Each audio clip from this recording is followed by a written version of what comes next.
Thank you, Jen, and hello, everyone. It's a pleasure to join you this morning. I'll be pleased to take your questions, but first I thought I'd spend a few minutes on the state of our labor market. When our administration took office, our economy was in a state of crisis. Our most pressing concern was providing a lifeline for Americans suffering under the weight of the pandemic. Our solution was the American Rescue Plan, which the President signed back in March. It was designed to provide enough relief for Americans to make it to the other side of the pandemic with the foundations of their lives intact, providing nutrition for hungry families, rental assistance for those at risk of eviction, and a lifeline for businesses on the brink. We knew it would be a long road back to recovery. That's why the legislation provided lasting support rather than just a few months of relief. We knew this would not be a 100-day battle. And today's jobs report underscores the long-haul climb back to recovery. But let me be clear, the 266,000 jobs added in April represent continued progress.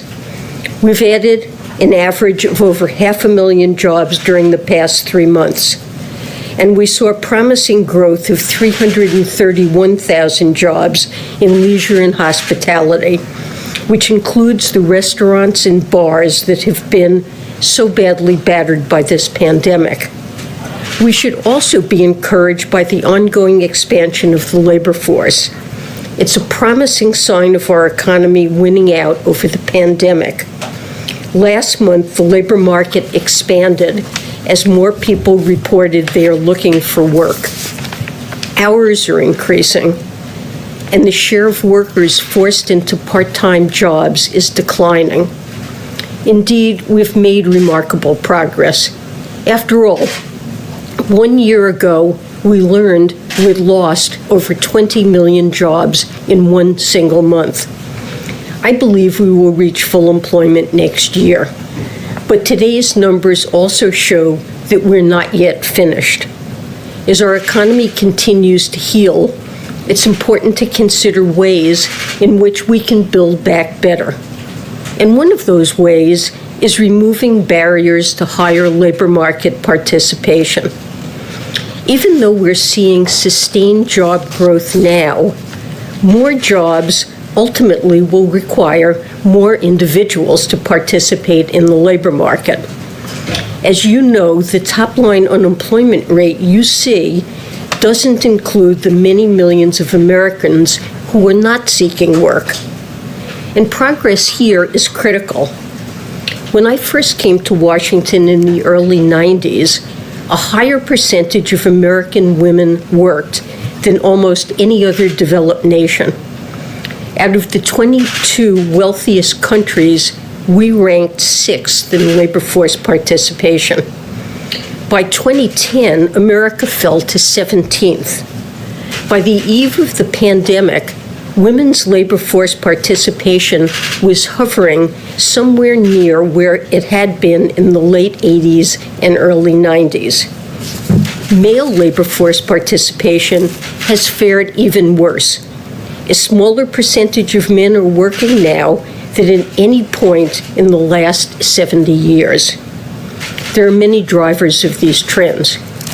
But as my colleagues at the Council of Economic Advisors have pointed out, an undeniable one is a lack of support for people as they raise children and care for older relatives. Our policymaking has not accounted for the fact that people's work lives and their personal lives are inextricably linked, and if one suffers, so does the other. The pandemic has made this very clear. Between February and April of 2020, 4.2 million women dropped out of the labor force, in large part due to an unexpected caregiving burden. Nearly 2 million have not yet returned. The challenge before us is to help these 2 million women to return to the labor market, but to help the millions of other workers who left prior to the pandemic to do the same. It's a core reason that last week President Biden proposed the American Families Plan. The plan offers up to $8,000 to pay for childcare and makes sure kids from lower-income families can attend for free. It offers universal pre-K to 3- and 4-year-olds, and it provides up to 12 weeks of paid family and medical leave.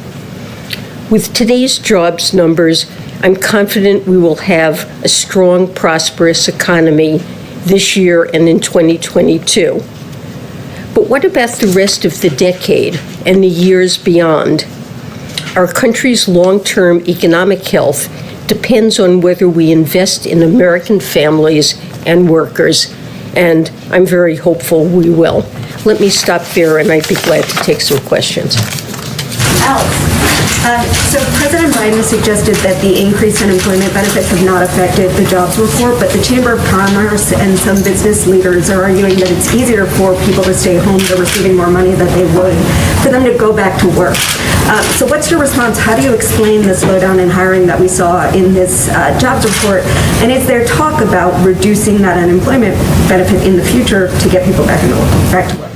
So, first of all, I'd note that the jobs report is a little bit stronger than the headline numbers might suggest on the hiring front. The number of people working part-time for economic reasons, namely involuntary part-time work, that number declined by 600,000, and average hours of work ticked up by 1/10. So that means that an extra margin in which employers are able to boost their labor is by adding to hours of existing employees, and that those employees want that extra work. They were involuntarily working part-time. You know, the labor market is volatile from month to month, and I think the best thing is to average through and say we've been creating over 500,000 jobs a month on average over the last 3 months. Look, but it's clear that there are people who are not ready and able to go back into the labor force.